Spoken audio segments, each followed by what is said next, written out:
In this lecture, we are covering institutional anomie and crime in market societies. Institutional anomie theory is actually a strain theory. Do you recall the other strain theorists? Agnew, Merton. Crime in market societies is a critical criminological theory. I like to discuss these two theories together because they have some significant overlap, even though they fall under two different paradigms. So let's start with Messner's and Rosenfeld's Crime in the American Dream, also known as institutional anomie theory. Crime in the American Dream is a book that they first wrote in 1995. At this point, this book has gone through 5 editions. They argue that crime is rooted in American culture and institutional structure. So let me explain by reading a quote that they have on page 193 in your text. They argue by reading a quote that they have on page 193 of your text. America has always been the most competitive of societies. It poises its citizens against one another, with the warning that they must make it on their own. Hence the stress on moving past others, driven by a fear of failing behind. No other nation so rates its residents as winners or losers. They argue in their book, Crime in the American Dream, that American society pressures individuals to rush to get ahead, to find an edge, to cut a corner, to cheat a little, to lie a little in order to achieve the American dream. So Messner and Rosenfeld take the idea of the American dream and describe how, in its current state, it has become quite a perverse and exaggerated form. It is no longer the house with the picket fence and the 2.5 children and a dog. Instead, the American dream has no limit. You can achieve as much as you want, and you can earn as much money as you want. And that is the goal for which we all strive. So let's talk about the American dream, the culture. The American dream is a commitment to the goal of material success that is pursued by everyone in American society under the conditions of open individual competition. The American dream encourages all to pursue monetary success. There's no right or wrong way to make the money. There's just an easy way and the hard way. And this perverse, exaggerated American dream emphasizes the easy way. There are a cluster of values under the American dream. The first value is achievement orientation. We are encouraged to make something of ourselves. We are encouraged to set goals and achieve them. We are evaluated based on what we have achieved. Success is the ultimate measure of a person's value. Think about how quickly you judge an individual you first met when you learn of their major in college, or their job, or their career, or the lack of a job, or the lack of a career. We often ask, when you're meeting someone for the first time, what do you do? We define someone so much by their job and their success that the question of what do you do for fun is less important. So the next value is individualism. We must make it on our own. We live our lives as we see fit. This pressure of making it on our own allows us to ignore or disregard norms that restrain our behavior, especially when those norms threaten the realization of our goals. So, speeding is a great example of this. I have to be somewhere, I'm important, where I have to go is important. So what if I'm violating the law? So what if I put other people in harm's way? The next value, universalism. We are all evaluated and we all aspire to win, win, win. We are encouraged and socialized into the American dream. It is in every part of society. The government, the media, the education system, they're all associated with individualist achievement. We are taught to make it on our own, to refrain from asking for help, to figuring it out. The final value is monetary rewards. Do you remember Merton's pecuniary success? Wealth is the measure of success. And in this perverse American dream, we can always have more. There is no cap on what we can earn. We can become millionaires and billionaires. Because we live in a system in which wealth and money is so highly valued, everything becomes a commodity. Do you know what a commodity is? A commodity is any thing that can be bought or sold. I mean, it's actually quite impressive what we have done to make money. And I'm not talking about how we charge so much for healthcare or how we charge so much for education, especially in for-profit universities. But the idea that you can buy a star for someone is an excellent example of the goal of monetary gain.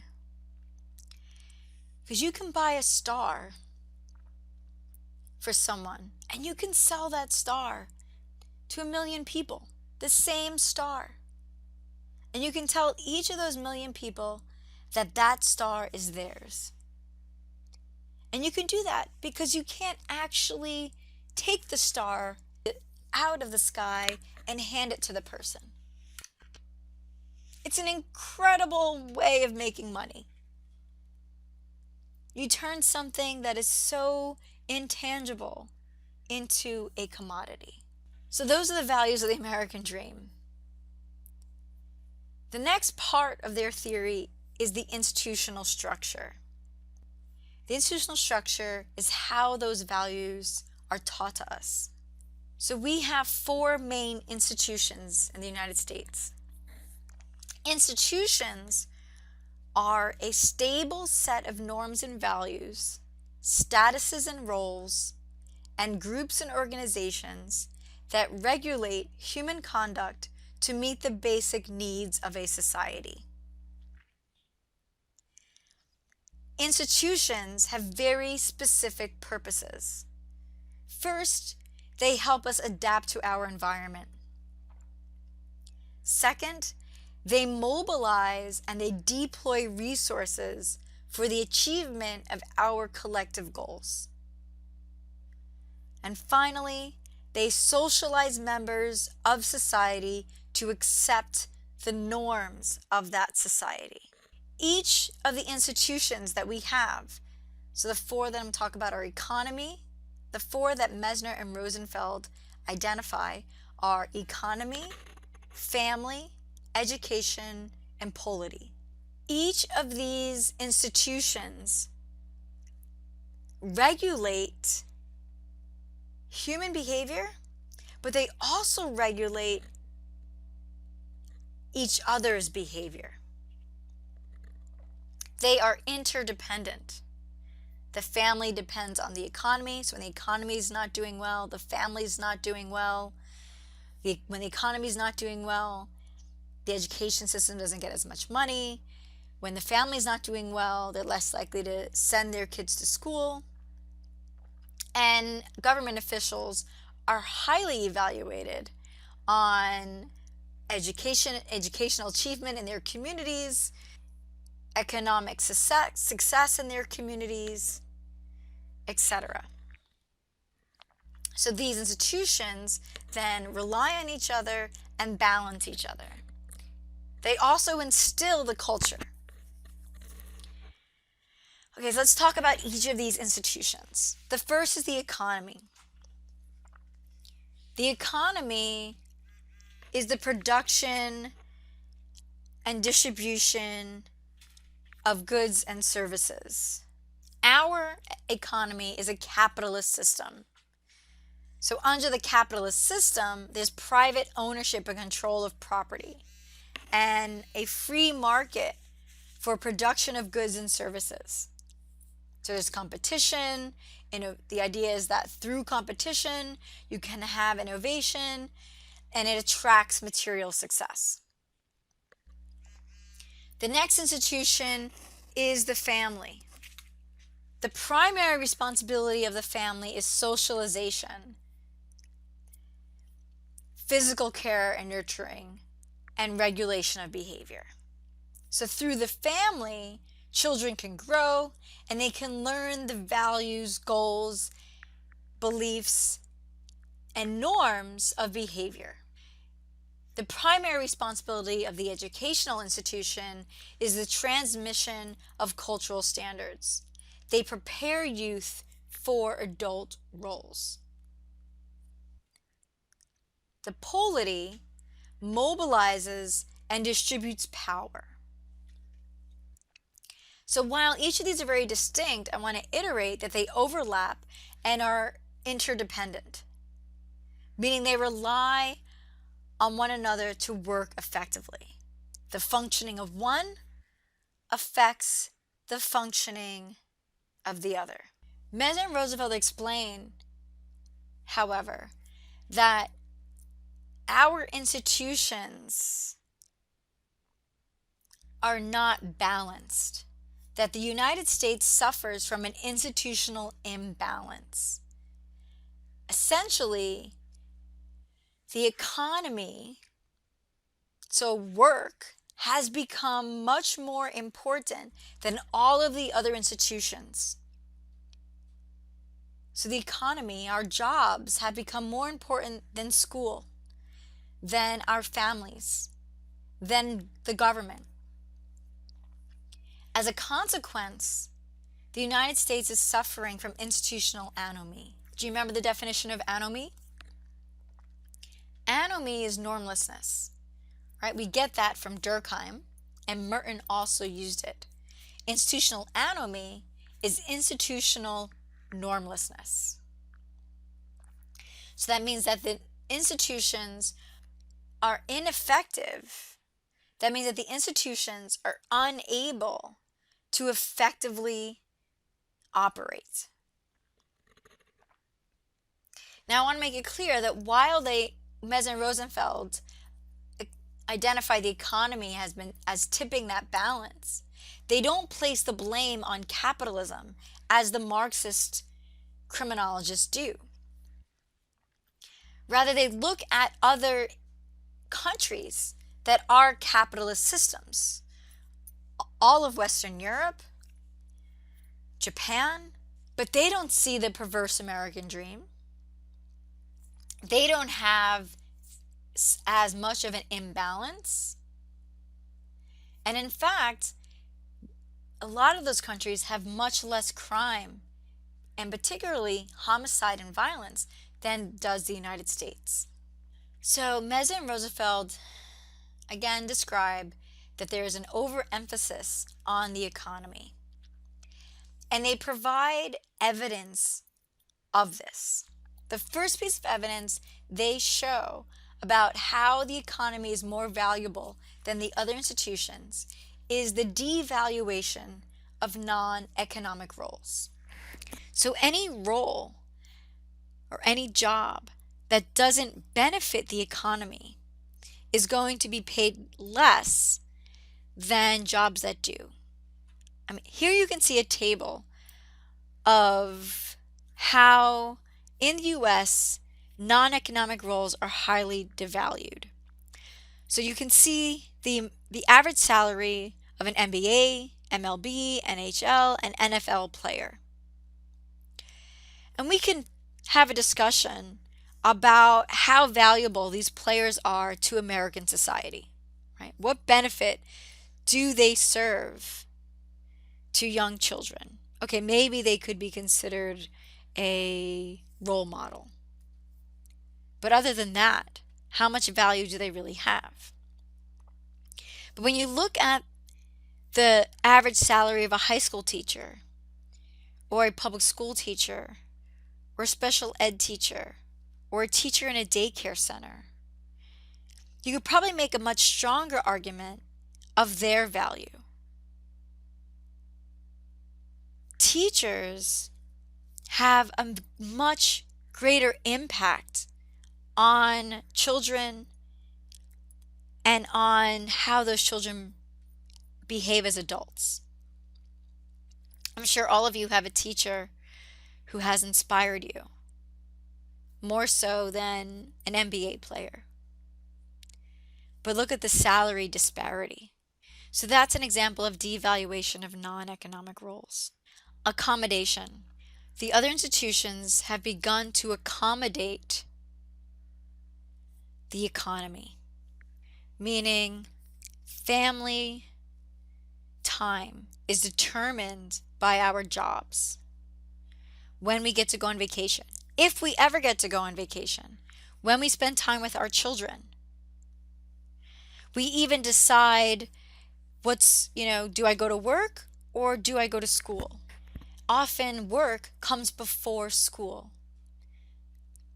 because the economy is so much more valuable than our families and then education.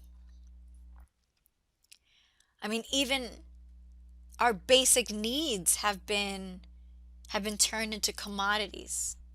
Our basic needs of health, which is ironic given if you're not healthy, you can't be working. But we make healthcare incredibly expensive. Higher education is costly. There are countries in which you don't pay at all for college, for university study. There have been many Americans who have chosen to go to other countries to complete their degrees because it's free. Another example is through penetration. And we see this first in language, where we discuss managing a household, or we want to run a country like a corporation. Even having business people run the country is an example of how much the economy has penetrated our other institutions. Well, even when we talk about the education system, we're constantly discussing accountability, bottom line, budgets, versus the value of an education. Right? You go to a university to learn, to grow as an individual, to become a well-rounded individual. That means that you can interact on a daily basis with other people who aren't part of your discipline. Or you can help your children when they're studying in school because you've studied a variety of topics. But that has become less important than getting you a degree.